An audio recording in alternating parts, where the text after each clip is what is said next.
বেনজিনের বিষয়টাও এক ঢিলে তিন পাখি মারতে চান। এক হচ্ছে আমেরিকা, পশ্চিমা বিশ্ব তথা আমেরিকার প্রচন্ড চাপ, মধ্যবর্তী নির্বাচন এবং একটা গণতান্ত্রিক সরকারের কাছে ক্ষমতা হস্তান্তর করা। আজিজ খানের মেয়ের সাথে আমরা যেটা শুনেছি পত্রপত্রিকা, সোশ্যাল মিডিয়া, জয়ের বিয়ে হয়েছে। তাহলে যদি জয়ের বিয়ে হয়ে থাকে তাহলে আজিজ খান শেখ হাসিনার বিয়াই। তাহলে শেখ হাসিনা যদি বিয়াই হয়ে থাকে তাহলে বেনজির সাহেব যদি ওইখানে, বেনজির সাহেবের যে সম্পদ এবং সেখানে যদি কর্নেল ফারুক খানের আসনের যদি প্রতিদ্বন্দ্বী এবং জনাব সেলিম সাহেবের যদি প্রতিদ্বন্দ্বী হয়ে থাকে, তাহলে হয়তো তার ডানাটা একটু ভেঙে দেওয়া উদ্দেশ্য, যে আপনি রাজ পরিবারের ক্ষমতার ভিতর আপনি হস্তক্ষেপ করবেন। আপনার এখন বেনজির সাহেব হয়তো ভাবতে পারে যে আমি সরকারের জন্য এত কিছু করেছি, আমি 2014 সালে জীবন দিয়েছি, 2018-তে আমি জীবন দিয়েছি, 2024-এ আমি জীবন দিয়ে আমি গত 15 বছর বা গত 18 বছর এই সরকারকে ক্ষমতায় রেখেছি এবং শেখ হাসিনা সত্যি সত্যি কর্নেল ফারুক খানকে বাদ দিয়ে অথবা সেলিম সাহেবকে বাদ দিয়ে আমাকে হয়তো এমপি বানাতে পারে এবং আমাকে হয়তো ক্ষমতার কেন্দ্রবিন্দুতে আসতে পারে। এটি হয়তো রাজ পরিবারের কারণে এক ঢিলে উনার তিন পাখি মারার একটা কৌশল ছাড়া আর কিছুই নয়। জি, আমার ফখরুল চৌধুরী মিলন ভাই ভালো কথা বলেছেন, কিন্তু সমস্যা হলো যে আপনার শরীরে কিন্তু পচন শুরু হয় মাথায়।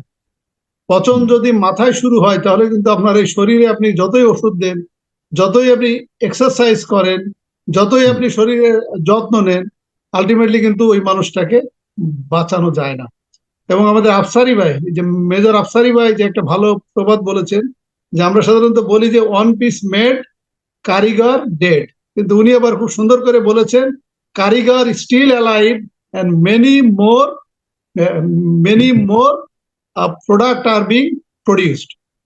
তার মানে আমাদের কারিগর আমাদের জীবিত আছে এবং কারিগর যেহেতু বারবার জীবিত থাকছে, কারিগরের মাধ্যমে কিন্তু প্রোডাক্টের পর প্রোডাক্ট তৈরি হয়ে যাচ্ছে।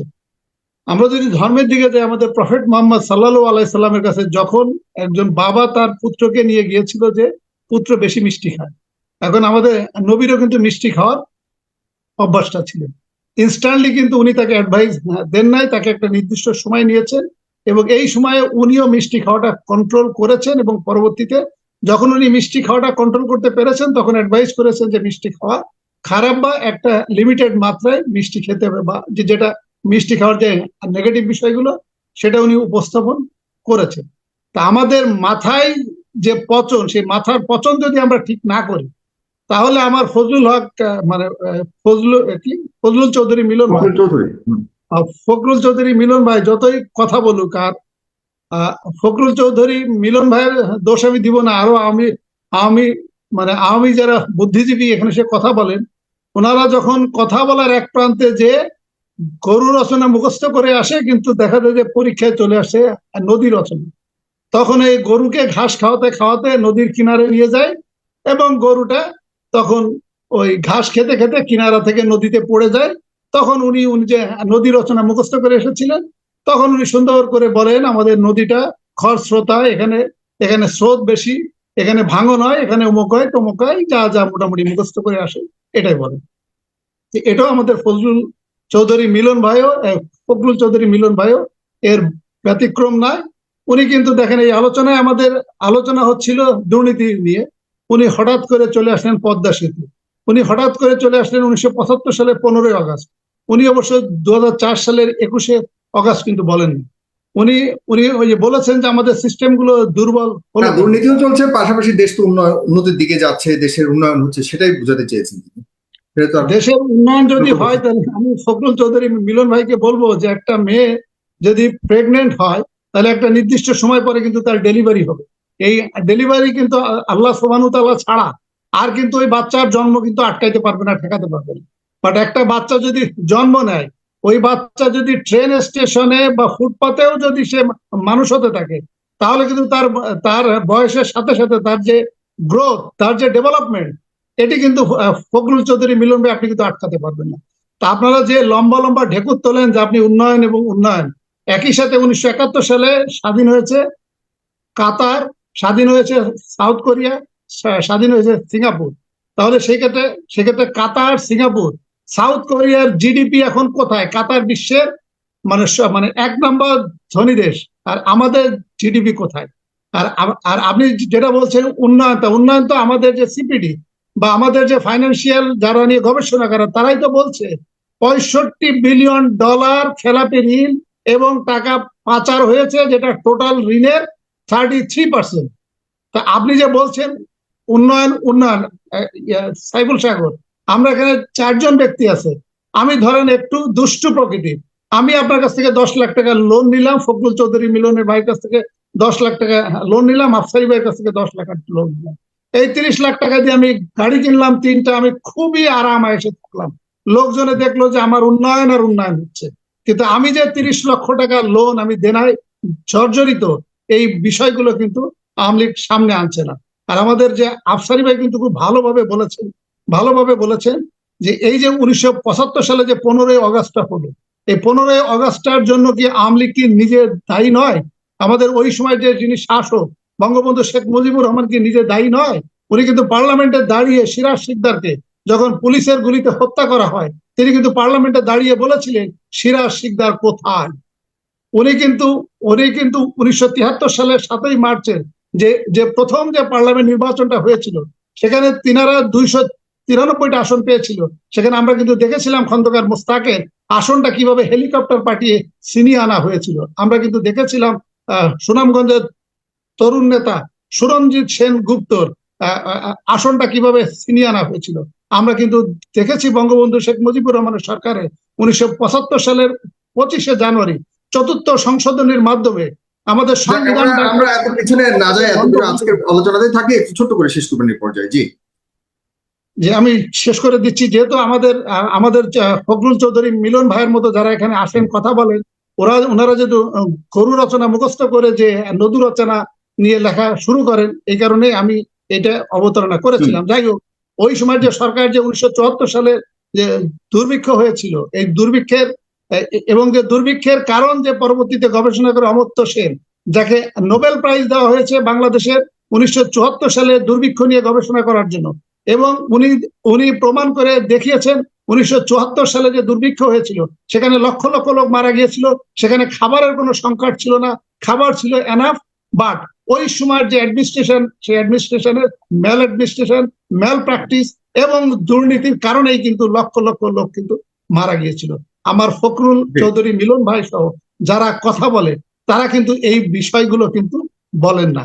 আর আপনি দুর্নীতির যে আপনি যে দুর্নীতি দমন করবেন, কিসের দুর্নীতি দমন করবেন, কার দুর্নীতি আপনি দমন করবেন? আমি দেখলাম গত পরশুদিন আমাদের সেনাপ্রধান জেনারেল শফিউদ্দিন সাহেব, উনি বলছেন উনি 1 সপ্তাহ করে রিটায়ারমেন্টে যাবেন, উনি শিক্ষকতা করবেন। তা উনি কি শিক্ষকতা করবেন এবং কাকে শিক্ষা দিবেন এবং কি শিক্ষা দিবেন, কি শিক্ষা উনি দিবেন? আমাদের ফখরুল চৌধুরী মিলন ভাই বললেন সেনাপ্রধান বা পুলিশ প্রধান তারা সরকারকে সহযোগিতা করেছে, এই কারণে তারা হয়তো এই সমস্ত বেনিফিট নিয়েছে এবং দুর্নীতি করেছে। দেখেন, আপনি উন্নত বিশ্বের কথা বললেন, উন্নত বিশ্বে আপনিও আছেন আমিও আছি। উন্নত বিশ্বে কিন্তু চিফ জাস্টিস, সেনাপ্রধান, পুলিশের আইজিপি এটাও কিন্তু রাজনৈতিক ভাবে নিয়োগ দেওয়া হয়, কিন্তু তিনারা যখন রাজনৈতিক ভাবে নিয়োগ পাওয়ার পরে চেয়ারে বসে যান, তখন তারা কিন্তু দলের পক্ষ হয়ে বা দলের আদর্শ নিয়ে কিন্তু কথা বলে না। দলের প্রতি একটা সমর্থন থাকতে পারে, বাট ইট ডাজন্ট মিন যে আমরা কিন্তু দেখেছি জো বাইডেন এবং যে জো বাইডেনের যে নির্বাচনটা হলো, কি যেন নাম আপনার, এই যে অপোজিশন ক্যান্ডিডেট জো বাইডেনের যে অপোজিশন এখানে ডোনাল্ড ট্রাম্প যখন ঝামেলা করার চেষ্টা করছিল, তখন কিন্তু সেনাপ্রধান যিনি ছিলেন, চিফ অফ আর্মি স্টাফ যিনি ছিলেন, উনি কিন্তু যে প্রকাশ্যে বক্তব্য দিয়েছিলেন যে আমরা কোন রাজা, বাদশাহ বা স্বৈর শাসক বা কোন টাইরান তার অধীনে আমরা কাজ করি না, এবং তাদেরকে ক্ষমতায় আনার জন্য বা ক্ষমতায় রাখার জন্য এই আমেরিকান সেনাবাহিনী বা আমেরিকার ডিফেন্স কাজ করে না। তারা গণতন্ত্র এবং তারা সংবিধান রক্ষার জন্য কাজ করে। এই যে বিএনপি দেখেন যে পুলিশের আইজিপি নিয়োগ দিয়েছিলেন একজন আনোয়ার ইকবাল চৌধুরী, উনি কিন্তু সরকারের সাথে দ্বিমত পোষণ করার কারণে উনি কিন্তু পদত্যাগ করেছিলেন আইজিপি হিসেবে। উনি কিন্তু আইজিপি হিসেবে পদত্যাগ করেছিলেন, কিন্তু আমরা এখন কি দেখছি, আওয়ামী লীগের যাদেরকে নিয়োগ দেওয়া হচ্ছে, এই যে আমাদের দেখেন এনায়েতুর রহিম যাকে ধরা হচ্ছে পরবর্তী প্রধান বিচারপতি, দেখেন ওনার একটা ভিডিও ভাইরাল হয়েছে এবং উনি যেভাবে বক্তব্য দিচ্ছেন একটা রাজনৈতিক বক্তব্য, ওয়ারাজ উনি অ্যাপিলেট ডিভিশনের জাস্টিস, এবং উনি সংবিধানের উপর হাত রেখে উনি শপথ নিয়েছেন এবং উনি বলেছেন উনি কোন রাগ অনুরাগের বশবর্তী হয়ে কোনো ধরনের বক্তব্য দিবেন না, বিচার বিশ্লেষণ করবেন না, উনি ইম্পার্শিয়াল ভাবে বক্তব্য দিবেন। তাহলে উনি যখন রাজনৈতিক বক্তব্য দেন, হতে পারে উনি রাজনৈতিক ভাবে নিয়োগ পেয়েছেন, কিন্তু আপনি যখন চেয়ারে বসেন তখন কিন্তু আপনি 18 কোটি জনগণের আপনি কিন্তু জাস্টিস, আপনি যখন প্রধানমন্ত্রীর চেয়ারে বসেন তখন কিন্তু আপনি 18 কোটি জনগণের আপনি প্রধানমন্ত্রী। এই সমস্ত কারণে আমাদের এইগুলো আগে ঠিক করতে হবে। আমাদের সমস্যা হচ্ছে মাথায়। আপনি এই আসাদুজ্জামান, মনিরুজ্জামান, নুরুজ্জামান, আপনার বেনজির এবং জেনারেল আজিজ, অলরেডি সাইফুল সাগর, জেনারেল আজিজের বিষয়ে আপনি দেখেন দুর্নীতি দমন কমিশনের চেয়ারম্যান অলরেডি কিন্তু সার্টিফিকেট দিয়ে দিয়েছে, বলেছে যে তার 2 ভাইয়ের পাসপোর্ট কেলেঙ্কারির বিষয়ে জেনারেল আজিজের কোনো দায়বদ্ধতা নাই। এবং আপনারা দেখেন ওবায়দুল কাদের সহ এবং যারা আওয়ামী স্পেন্সার আছে তারা কিন্তু ইতোমধ্যে জেনারেল আজিজকে প্রোটেকশন দেওয়া শুরু করেছে। তার মানে জেনারেল আজিজ অলরেডি প্রোটেক্টেড। এখন আসেন বেনজিনের বিষয়টাও এক ঢিলে 3 পাখি মারতে চান। এক হচ্ছে আমেরিকা, পশ্চিমা বিশ্ব তথা আমেরিকার প্রচন্ড চাপ, মধ্যবর্তী নির্বাচন এবং একটা গণতান্ত্রিক সরকারের কাছে ক্ষমতা হস্তান্তর করা, এবং ভারত সরকার যে 6 মাস সময় চেয়ে নিয়েছিল সেই 6 মাসের গ্রেস পিরিয়ড শেষ, তাদের একটা সরকার গঠন হয়ে গেছে। এইগুলো কারণে এখন আমেরিকাকে একটু বোঝানো যে আমরা দুর্নীতির বিষয়ে জিরো টলারেন্স, এটি হচ্ছে এক পাখি। আরেক পাখি হচ্ছে আমাদের জনগণকে ইতিহাস পড়াতে যে ভূগোল শেখানো যে আমি কিন্তু দুর্নীতির বিষয়ে জিরো টলারেন্স, যদিও আমি দুর্নীতি করে আমি সংবিধানের অপব্যাখ্যা দিয়ে আমি আমার কুশীলবদেরকে দুর্নীতির সুযোগ দিয়ে আমি গত 15 বছর প্রকারান্তরে 18 বছরে ক্ষমতায় এনেছি, কিন্তু আমি অন্যদেরকে দুর্নীতি করার সুযোগ দিচ্ছি না। এটি হলো দ্বিতীয় ঢিল। আর থার্ড ঢিল হচ্ছে আমার যেটা ধারণা, এটি কোনো সোশ্যাল মিডিয়াতে আলোচনা হয় নাই, এটা আমার ধারণা যে বেনজির সাহেব জনাব সেলিম এবং কর্নেল ফারুক খানের আসনে হয়তো কোনো এমপি ক্যান্ডিডেট, আমি একটি বিশ্বস্ত সূত্রে জানতে পেরেছি যে আজিজ খানের মেয়ের সাথে আমরা যেটা শুনেছি পত্রপত্রিকা সোশ্যাল মিডিয়া, জয়ের বিয়ে হয়েছে। তাহলে যদি জয়ের বিয়ে হয়ে থাকে তাহলে আজিজ খান শেখ হাসিনার বিয়াই, তাহলে শেখ হাসিনা যদি বিয়াই হয়ে থাকে তাহলে বেনজির সাহেব যদি ওইখানে, বেনজির সাহেবের যে সম্পদ এবং সেখানে যদি কর্নেল ফারুক খানের আসনের যদি প্রতিদ্বন্দ্বী এবং জনাব সেলিম সাহেবের যদি প্রতিদ্বন্দ্বী হয়ে থাকে, তাহলে হয়তো তার ডানাটা একটু ভেঙে দেওয়া উদ্দেশ্য যে আপনি রাজ পরিবারের ক্ষমতার ভিতর আপনি হস্তক্ষেপ করবেন।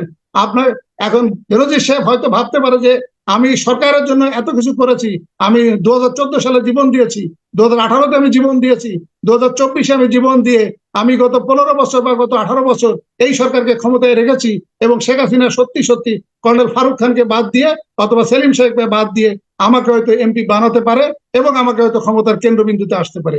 এটি হয়তো রাজ পরিবারের কারণে এক ঢিলে উনার 3 পাখি মারার একটা কৌশল ছাড়া আর কিছুই নয় সাইফুল সাহেব।